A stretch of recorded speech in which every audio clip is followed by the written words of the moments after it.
Colégio Curso SEI. A gente sabe aprovar.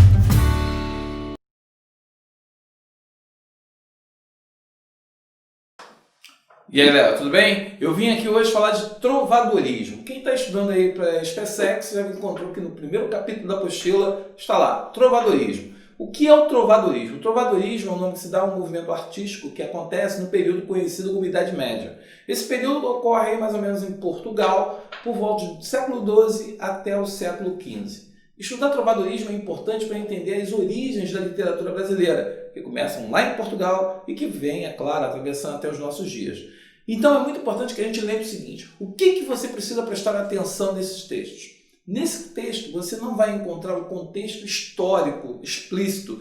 Qual é o contexto histórico desse período? Que é marcado pelo feudalismo, ou seja, você tem a questão da terra como riqueza, como sinônimo de poder, e aí você tem a questão da igreja, como teocentrismo. Então Deus é o centro de tudo e a igreja tem esse poder. E você tem a questão do poder dos reis, que norteia aí essa sociedade feudal. Esse contexto histórico, é claro, vai influenciar justamente o quê? Porque você tem a cultura dos palácios. Você não tinha internet na época, não tinha TV, não tinha rádio. Como é que você entretinha justamente o quê? Essa corte? Você entretinha fazendo atividades. Tinham eventos feitos por grupos teatrais, tinha, no caso, o bobo da corte, mas você também tinha alguns nobres que produziam poemas cantados. Esses poemas cantados eram chamados de cantigas. Essas cantigas, elas eram divididas em dois grupos. O primeiro grupo é o que a gente chama de cantigas líricas e que ela tem uma temática amorosa. Já as cantigas satíricas, elas têm uma temática crítica. Quando a SpaceX coloca o texto para você, ela deseja que você reconheça o seguinte: esse texto que você está lendo é uma cantiga lírica? Se ela é lírica, ela é de amor ou ela é de amigo? E aí o que vai diferenciar? Só pode ser considerada cantiga de amor quando você tem justamente o quê? O eu lírico masculino. Ou seja, você tem um homem exaltando uma mulher. Essa mulher, normalmente ela é inacessível, ou seja, o eu lírico deseja aquela mulher, mas ela, no caso, é a sua senhora. E aí você começa a ter o chamado platonismo amoroso, ou seja, a mulher é inacessível, a mulher não está próxima dele. E aí você terá o eu lírico se portando como um vassalo amoroso, um vassalo que vai chegar e vai sofrer, ter a sua coita de amor por não ter essa mulher que ele deseja. Então é uma coisa muito parecida com as músicas sertanejas que você ouve hoje, com os pagodes que você também ouve no rádio. Veja bem, essa postura do homem desesperado pela ausência da mulher que ele ama, da mulher que ele não tem, isso daí é uma característica da cantiga de amor. Já a cantiga de amigo, normalmente o eu lírico é um eu lírico feminino. E é aí que está a grande questão. Quem escreve é um homem, mas o sentimento da canção é um sentimento feminino. Ou seja, a mulher está ali lamentando a ausência do amigo. Amigo, só para deixar claro, é o amado, é o namorado. Normalmente aí tem até uma distinção interessante. Na cantiga de amor, você tem o desejo de ter, então é uma coisa idealizada. Já na cantiga de amigo, o desejo é concreto, porque já existe a relação amorosa. Então, essas são as duas cantigas de amor, de temática amorosa e que fazem parte das chamadas cantigas líricas. Agora, se eu falo em cantigas satíricas, o que vai acontecer? É raro a SpaceX cobrar, mas a nomenclatura pode aparecer. Então, falou satírica, toda cantiga de satírica será uma crítica social. E essa crítica social, ela será feita de duas formas. Ela pode ser uma cantiga de escárnio, em que você critica alguém ou algum fato, mas indiretamente, você não dá o nome da pessoa, você não identifica a pessoa criticada, ou você faz uma cantiga de maldizer. E na cantiga de maldizer você tem uma crítica direta, você diz o nome da pessoa, você vai direto ao ponto. Você diz que é fulano de tal e você diz por que você está fazendo a crítica.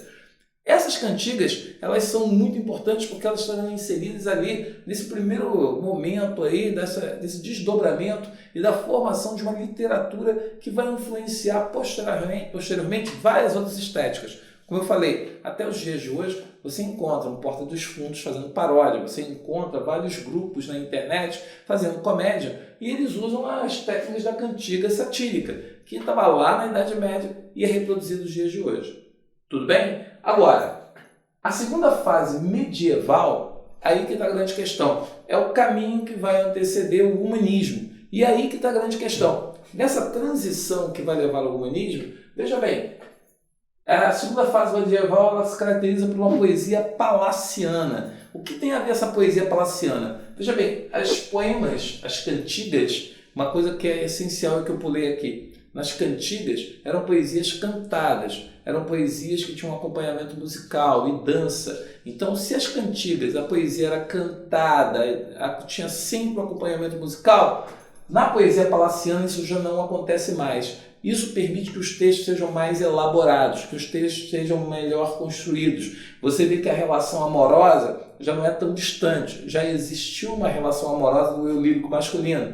Então já há uma mudança na postura daquela poesia produzida anteriormente.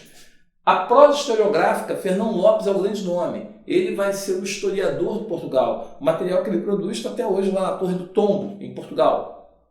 E ele vai ser um homem que vai justamente resgatar não só a história dos reis, mas ele também vai resgatar a história do povo português. O povo aparece como um personagem importante nesse processo. Agora, o teatro é a grande herança desse período. Nesse período nós temos o nosso artista, nosso escritor, dramaturgo, Gil Vicente, o primeiro grande nome do teatro português, talvez do teatro mundial. Gil Vicente produziu autos. Autos que são peças de temática religiosa, de fundo religioso. Só que, em vez de falar de Deus, de santos, como era muito comum lá naquela época, ele começa a olhar para o homem. Por isso que muita gente gosta de dizer que o teatro de Gil Vicente é o teatro visto que de cima, ao invés de olhar para cima, ele olha para baixo. E ele critica a sociedade. Ele vai criticar o comportamento mundano, corrupto, como que as pessoas são hipócritas, a falsidade. Então vai aparecer padres, comerciantes, aristocracia, nobres vão ser assuntos na peça dele. E isso, é claro, causa um escândalo na época, mas a peça dele é de caráter moralizante. Ou seja, ele usa a peça, o riso, ele usa justamente o teatro para educar, para fazer com que as pessoas corrijam suas ações. Por isso, quando você estiver estudando esse período, Gil Vicente com certeza merece uma atenção especial, porque de todos eles é o que normalmente pode aparecer e ser cobrado.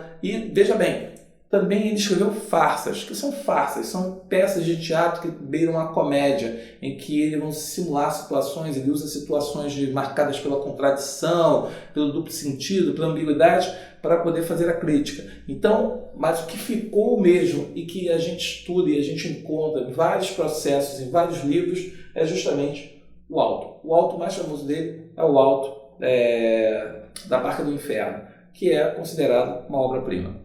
Beleza? Então, até o próximo encontro que eu vou falar de humanismo.